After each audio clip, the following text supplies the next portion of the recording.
Hello students, कैसे हैं आप लोग। आई होप कि आप लोग अच्छे होंगे और आप लोग का पढ़ाई भी अच्छे से चल रही होगा।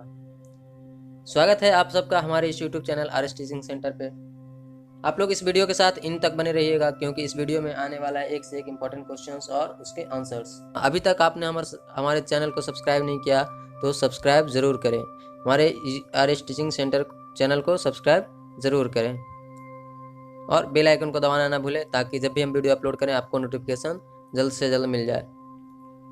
पहला क्वेश्चन जो है, निम्नांकित में किस धातु का केरोसिन में डुबोकर रखते हैं। निम्नांकित में किस धातु को केरोसिन में डुबोकर रखते हैं, ये हमारा पहला क्वेश्चन सबसे आसान क्वेश्चन है।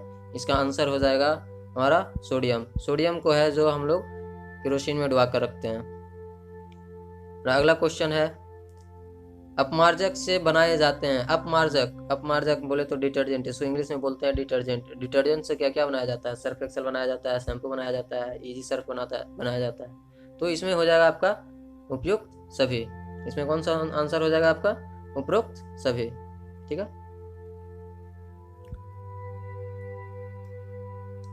और जो अगला क्वेश्चन है, सौर सेल में किसका उपयोग होता है।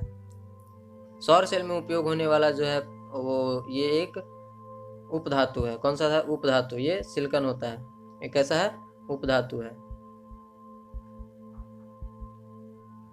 अगला क्वेश्चन हमारा है, निम्नलिखित में से किसका उपयोग खाना बनाने वाले ईंधन में नहीं होता है। देखिए कौन कौन सा दिया हुआ है। सीएनजी है, एलपीजी है, बायोगैस है और कोयला है। सीएनजी का उपयोग कहाँ होता है? सीएनजी का उपयोग होता है गाड़ी चलाने में। ठीक है। एलपीजी हमारा जो घर का सिलेंडर होता है उसमें एलपीजी होता है। बायोगैस इसका भी यूज होता है खाना बनाने में। कोयला का यूज तो वो भी करता है खाना बनाने में।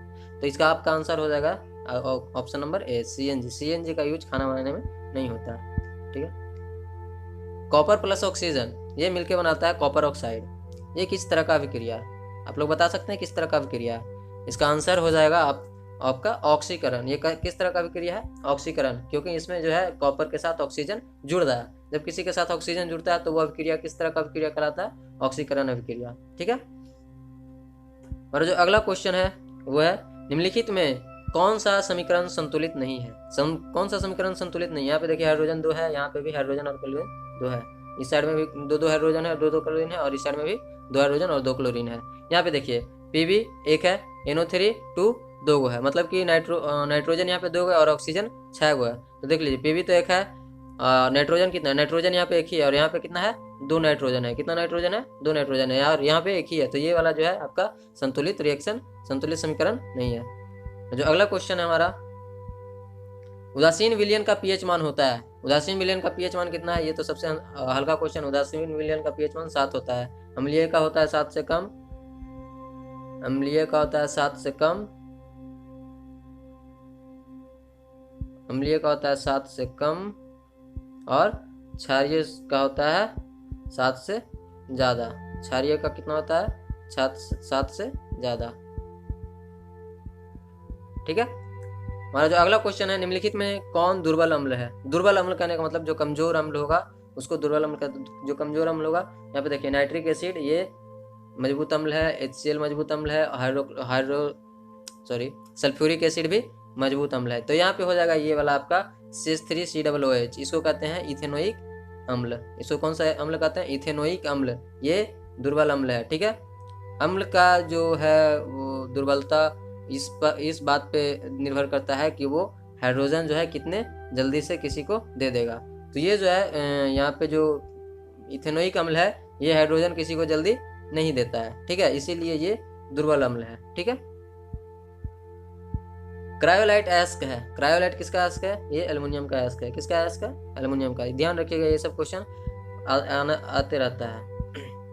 पोटासियम की परमाणु संख्या, पोटासियम की परमाणु संख्या ये है 19। कितना है? 19। पोटासियम का परमाणु संख्या 19। देखिए यहाँ से पोटासियम तीसरे आवर्त से शुरू होता है। पहला आवर्त में हाइड्रोजन है, दूसरा आवर्त में कौन सा है?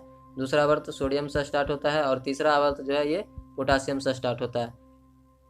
तो ध्यान रखिएगा, पोटासियम का पहला का ये 1 है, सोडियम का 11 है, इसका 19 है। ठीक है। 1 11 19, 1 11 19, ये ध्यान रखिएगा। 1 11 19 37 यहाँ पे और होता है। ठीक है। अगला क्वेश्चन जो है, फॉर्मिक अम्ल का आईयूपीएसी नाम, फॉर्मिक अम्ल का आईयूपीएसी नाम जो होता है ये होता है मिथेनोइक अम्ल। क्या होता है? मिथेनोइक अम्ल। फॉर्मिक अम्ल का आईयूपीएसी नाम मिथेनोइक अम्ल, और इसका जो होता है फार्मूला ये होता है HCOOH। इसका फार्मूला क्या होता है? HCOOH। देखिए यहाँ पे एक ही कार्बन है इसीलिए मिथेनोइक अम्ल होता है, ठीक है। और इसका कॉमन नाम क्या है? फॉर्मिक अम्ल। अगला क्वेश्चन है इथाइल अल्कोहल का अणुसूत्र है। इथाइल अल्कोहल का अणुसूत्र कौन सा हो जाएगा? ये वाला C2H5OH। C2H5OH ये हो जाएगा इथाइल अल्कोहल, ठीक है। यहाँ पे देखिए, यहाँ पे कंफ्यूज करने के लिए आपको दिया है C2H6OH। H6 जब है ये यहाँ पे तो OH कहाँ से लगेगा? एगो H हटाएंगे तब ना OH लगेगा। अगला क्वेश्चन है आपका अल्काइन कौन है? अल्काइन अल्काइन अल्काइन बताइए। अल्काइन अल्काइन में कार्बन कार्बन के बीच में क्या बॉन्ड होता है? कार्बन कार्बन के बीच में 3 बॉन्ड होता है ना अल्काइन में। तो कार्बन कार्बन के बीच में जब 3 बॉन्ड होगा अल्काइन में तो यहाँ पे हाइड्रोजन एकके को नहीं जुटेगा। क्या है? कार्बन में तो 4 बॉन्ड बनाता है तो एकके को हाइड्रोजन में जुटेगा। तो देखिए क्या है, 2 कार्बन है और 2 हाइड्रोजन है। देख लीजिए कहाँ पे 2 कार्बन 2 हाइड्रोजन। यहाँ पे देखिए ये वाला जो है ऑप्शन नंबर A, इसमें 2 हाइड्रोजन 2 कार्बन है तो ये अल्काइन हो जाएगा। इसका नाम क्या हो जाएगा? इसका नाम हो जाएगा इथाइन। इथाइन। और इसको एक और कॉमन नाम से क्या जानते हैं? एसिटिलीन। कॉमन नाम इसका क्या है? एसिटिलीन, ठीक है। इसका कॉमन नाम क्या है? एसिटिलीन। अगला क्वेश्चन, चीनी का रासायनिक सूत्र। चीनी का रासायनिक सूत्र क्या है? चीनी का रासायनिक सूत्र है C12H22O11। याद रखिएगा। एसिटिलीन में कार्बन कार्बन के बीच सहसंयोजक संबंधन की संख्या होता है। अभी ही बताएं एसिटिलीन। एसिटिलीन किसका नाम है? इथाइन का। और कार्बन कार्बन के बीच में कितने आबंध होते हैं? 3 आबंध होते हैं। कितने आबंध होते हैं कार्बन कार्बन के बीच में? 3 आबंध है, ठीक है। इथाइन का ही दूसरा नाम एसिटिलीन होता है। तो यहाँ पे आपका आंसर क्या हो जाएगा? Option number 3, option number D। कितना हो जाएगा? 3 आबंध होते हैं। अगला क्वेश्चन है श्वसन के अध्ययन के लिए उपयोग किए जाते हैं। श्वसन का जो अध्ययन के लिए उपयोग किया जाता है ये होता है अंकुरित बीज। जब बीज अंकुरित कर रहा होता है उस टाइम पे उसमें श्वसन क्रिया सबसे अधिक हो रही होती है, इसीलिए उस बीज का उपयोग किया जाता है श्वसन के अध्ययन के लिए, ठीक है। अगला क्वेश्चन, मानव वृक्क किस प्रणाली का एक हिस्सा है? मानव प्रणाली जो है ये उत्सर्जन का हिस्सा है। किसका हिस्सा है? उत्सर्जन का। मानव वृक्क के द्वारा जो उत्सर्जित पदार्थ का निर्माण होता है, ठीक है। पौधों में जाइलम निम्नलिखित में से किसके परिवहन के लिए जिम्मेदार है? पौधों में जाइलम जल, फ्लोएम फल। ये फ्लोएम होता है। ये कौन होता है? फ्लोएम। जाइलम जल, फ्लोएम फल, याद रखिएगा। जैसे जाइलम, जैसे जल, फ से फ्लोएम, फ से फल मतलब खाना। और जो अगला क्वेश्चन है, श्वसन के दौरान कौन सी गैस निकलती है? ये तो सबसे आसान क्वेश्चन। श्वसन के दौरान कार्बन डाइऑक्साइड नहीं निकलता है। फलों के पकने को निम्न में से किसमें नियंत्रित किया जाता है? फलों के पकने को निम्न में से किससे नियंत्रित किया जाता है? ये होता है इथाइलिन। इथाइलिन। फल को पकने में कौन सा हार्मोन काम आता है? इथाइलिन, ठीक है। न्यूरॉन का वह हिस्सा जहां जानकारी हासिल की जाती है। न्यूरॉन का वह हिस्सा जहां जानकारी हासिल की जाती है उसको कहते हैं डेंड्राइट। क्या कहते हैं? डेंड्राइट्स। निम्नलिखित में से कौन आपातकाल हार्मोन है? हमारे शरीर के अंदर जो आपातकाल हार्मोन का काम करता है वो करता है एड्रेनलिन, ठीक है, एड्रेनलिन। अगला क्वेश्चन है, निम्नलिखित में से कौन सी अनैच्छिक क्रिया, अनैच्छिक कहने का मतलब जो हमारे इच्छा के अनुसार काम नहीं करता वो ऑटोमेटिकली काम करता है। तो इसमें से कौन ऐसा क्रिया है जो ऑटोमेटिकली काम नहीं करता है? ये क्या कर रहा है? अनैच्छिक क्रिया नहीं है। तो कौन सा ऐसा काम है जो अपने आप काम नहीं करता उसको हमको करना पड़ता है? तो यहाँ पे देखिए, खाना को चबाने के लिए हमको मुंह चलाना पड़ता है ना। हम जब मुंह नहीं चलाएंगे तो खाना कैसे चबाएंगे? तो इसका आंसर हो जाएगा आपका D। ये एक अनैच्छिक क्रिया नहीं है, ये एक ऐच्छिक क्रिया है जो हम लोग के द्वारा किया जाता है। जब हम लोग नहीं चाहेंगे तो नहीं चबा पाएंगे, ठीक है। यहाँ पे देखिए वोमिटिंग है। वोमिटिंग, उल्टी जो है, उल्टी करते हैं क्या हम लोग को से पूछ के उल्टी आता है? नहीं ना। जब उल्टी आता है तो कर ही देते हैं और उसको कितनों रोको तो नहीं रुकता। अत्यधिक लार निकलना, जो मुंह में लार निकलता है, क्या हम लोग चाहेंगे तो उसको रोक सकते हैं? नहीं रोक सकते हैं। दिल की धड़कन रोक लोगे तो मर जाओगे। मानव गर्भ की अवधि कितनी दिनों की होती है? मानव गर्भ के धारण की अवधि होती है 270 दिन। गुना कर लीजिए ना, 30 दिन का होता है ना एक महीना, तो 9 महीना होता है ना, 9 9 × 27 270 नहीं आ गया, 270 दिन होता है। ऐसे जब 11th में पढ़िएगा तो उसमें देता है 280 दिन। 280 दिन का है कि यहाँ पे 40 वीक होता है, 40 वीक, ठीक है। 40 वीक का अवधि देता है जिसमें 280 दिन टोटल होता है, ठीक है। अभी आप लोग के लिए 30 × 9 करिए, 9 महीना 30 दिन का, ठीक है, 270 दिन आएगा। अगला क्वेश्चन है आपका, गंगा एक्शन प्लान कब शुरू हुआ था? कब शुरू हुआ था जी गंगा एक्शन प्लान? ये शुरू हुआ था 1985 ईस्वी में। कब शुरू हुआ था? 1985 ईस्वी में। ऐसे शुरू हुआ था जनवरी 1986 ईस्वी में। कब हुआ था? जनवरी 1986 ईस्वी में, जनवरी 1986 ईस्वी में, ठीक है। तो उसके आसपास में, उससे पहले ही पारित हो गया होगा, इसीलिए यहाँ पे आपको 1985 ईस्वी का दिया है, 1986 ईस्वी नहीं दिया है, ठीक है। अगला क्वेश्चन है, मुकुलन द्वारा अलैंगिक जनन निम्नांकित किसमें से होता है? मुकुलन द्वारा अलैंगिक जनन जो होता है, ये होता है ईस्ट में। किसमें होता है? ईस्ट और हाइड्रा। एक और कौन सा एग्जाम्पल है? हाइड्रा, ठीक है, ध्यान रखिएगा। ईस्ट और हाइड्रा दोनों में मुकुलन होता है, ठीक है।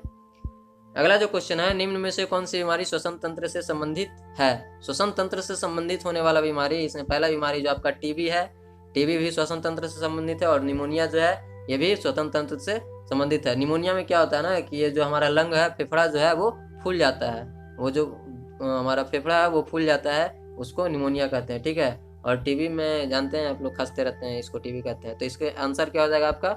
इसके आंसर हो जाएगा डी, ठीक है।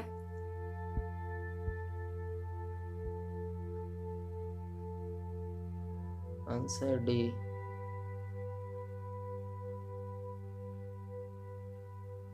हाँ, अगला क्वेश्चन जो है, मनुष्य और अन्य मांसाहारी जीव निम्नलिखित में किसका पाचन नहीं कर पाते हैं? निम्नलिखित में किसका पाचन नहीं कर पाते हैं? तो देखिए, प्रोटीन का पाचन हम लोग नहीं करते हैं। हम लोग प्रोटीन तो भर भर के खाते हैं, वसा जो फैट है पेटवा में नहीं पचता है, सब पच जाता है। तो इसमें जो है देखिए, ये प्लांट सेल्यूलोज जो है ये प्लांट में पाया जाता है, पौधा में पाया जाता है, ठीक है। तो पौधा में पाया जाता है, तो ये लोग जैसे मुरई खाते हैं हम लोग, तो जब देखते हैं गंदा गंदा गैस छोड़ते हैं, तो मुरई हम लोग पेटवा में नहीं पचता है, ठीक है। मुरई जैसे हम लोग खाते हैं वैसे ही निकल जाता है। तो मुरई में क्या होता है? सेल्यूलोज। तो सेल्यूलोज क्या है? सेल्यूलोज प्लांट में पाया जाता है, ठीक है। तो प्लांट में जब पाया जाता है तो ये हम लोग के शरीर में नहीं पचता है, सेल्यूलोज हम लोग के शरीर में नहीं पचता है। तो आपका आंसर क्या हो जाएगा यहाँ पे? सेल्यूलोज, ठीक है। सेल्यूलोज हमारे शरीर में नहीं पता, ये सिर्फ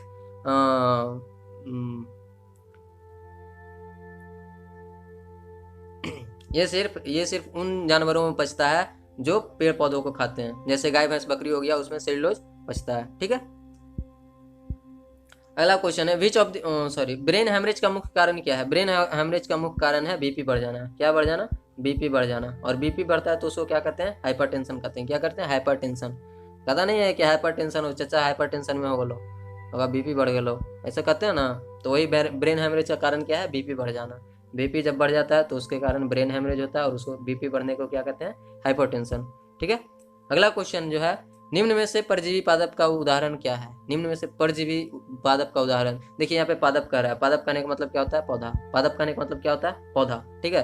तो देखिए, बैक्टीरिया तो कोई पौधा नहीं है, यहाँ पे विषाणु जो वायरस है वो भी पौधा नहीं है। यहाँ पे कवक, ये तो अलग ही, कवक अलग है, बैक्टीरिया अलग है, विषाणु अलग है। यहाँ पे कसकुटा जो है एक पौधा का नाम है, ठीक है। कसकुटा क्या है? पौधा का नाम है, ठीक है।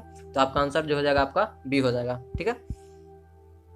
हृदय से रक्त को संपूर्ण शरीर में पंप किया जाता है। हृदय से जो रक्त है वो संपूर्ण शरीर में जाता है वेंट्रिकल के थ्रू। किसके थ्रू जाता है? वेंट्रिकल के थ्रू। यहाँ पे आपका आंसर क्या हो जाएगा? वेंट्रिकल बोले तो नीलय। आपका आंसर हो जाएगा बी, ठीक है। नीलय के द्वारा ही हृदय जो है रक्त को हमारे शरीर में भेजता है, ठीक है। अगला जो क्वेश्चन है, हाइड्रा में अलैंगिक जनन की विधि है। हाइड्रा में जो अलैंगिक जनन की विधि है वो मुकुलन है, अभी थोड़ा देर पहले बताए हैं। हाइड्रा और ईस्ट। जनन संचारित रोग है। जनन संचारित रोग इसमें से सब होगा, सिफिलिस, एड्स और गोनोरिया, तीनों का तीनों जनन संचारित रोग है। इसमें से आपका आंसर हो जाएगा डी, ठीक है, ध्यान रखिएगा। पुष्प का सबसे बाहरी भाग है, पुष्प का जो सबसे बाहरी भाग होता है वो बाह्यदल पुंज होता है। नाम से ही पता चल रहा है, बाहर वाला बाह्यदल पुंज। आपका आंसर हो जाएगा ए। नेक्स्ट क्वेश्चन है, ब्लड समूह ए में कौन सा एंटीबॉडी होता है? ब्लड समूह में ए में जो होता है वो बी एंटीबॉडी होता है। कौन सा? बी। और बी ब्लड ग्रुप होगा तो उसमें ए एंटीबॉडी होगा, और ए बी दोनों होगा तो उसमें कोई एंटीबॉडी नहीं होगा, ठीक है। ये आप ध्यान रखिएगा।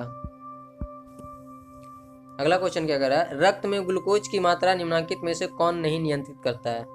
रक्त में ग्लूकोज की मात्रा निम्नलिखित में से कौन नहीं नियंत्रित करता है? यहाँ पे जो ग्लूकोज का मात्रा नहीं नियंत्रित करने वाला है ये है सोमेटोस्टेटिन, क्योंकि इंसुलिन भी नियंत्रित करता है, ग्लूकागॉन भी नियंत्रित करता है और गैस्ट्रिन भी नियंत्रित करता है। आपका आंसर कौन सा हो जाएगा? D, somatostatin. ठीक है, हमारा अगला क्वेश्चन जो है ये कर रहा है पादप वृद्धि हार्मोन है, पादप वृद्धि हार्मोन कौन सा हो जाएगा? ये हो जाएगा आपका जिब्रेलिन। कौन सा हो जाएगा? जिब्रेलिन। पादप वृद्धि हार्मोन कौन सा हो जाएगा? जिब्रेलिन। क्योंकि देखिए यहाँ पे एड्रेलिन, इंसुलिन और थायरॉक्सिन ये तीनों जो है पादप में नहीं पाया जाता है, ये तीनों जो है ये तीनों एनिमल में, जंतु में पाया जाता है। ठीक है, और जो अगला क्वेश्चन है ये है हार्मोन स्रावित होता है, हार्मोन कहाँ से स्रावित होता है? हम पहले ही बता चुके हैं, हार्मोन जो है ये अंतःस्रावी ग्रंथि से स्रावित होता है। कहाँ से स्रावित होता है? अंतःस्रावी ग्रंथि से। अंतःस्रावी ग्रंथि उसी को कहते हैं जो हार्मोन को स्रावित करते हैं। ठीक है, अगला क्वेश्चन है मनुष्य के मुख्य गुहा में कितने जोड़े लार ग्रंथियां पाई जाती है? मनुष्य के मुख्य गुहा में 3 जोड़े लार ग्रंथियां पाई जाती है। कितने जोड़े? 3 जोड़े। आंसर कितना हो जाएगा? 3। ठीक है, और जो अगला क्वेश्चन है ये कह रहा है एंड्रोजन है। एंड्रोजन क्या है? एंड्रोजन मेल हार्मोन है। कहाँ पाया जाता है? मेल में पाया जाता है, ये पुरुषों में पाया जाता है। एंड्रोजन पुरुषों में पाया जाता है। ठीक है, अगला क्वेश्चन हमारा है मटर को अपने प्रयोग के लिए किसने चुना था? मटर को प्रयोग के लिए किसने चुना था? भाई मेंडल बाबा ने चुना था ना। ये हमारा था आज का लास्ट क्वेश्चन, और ऐसे ही बने रहिए हमारे साथ, और भी इंपॉर्टेंट क्वेश्चंस लेकर आते रहेंगे। तब तक के लिए धन्यवाद, जय हिंद।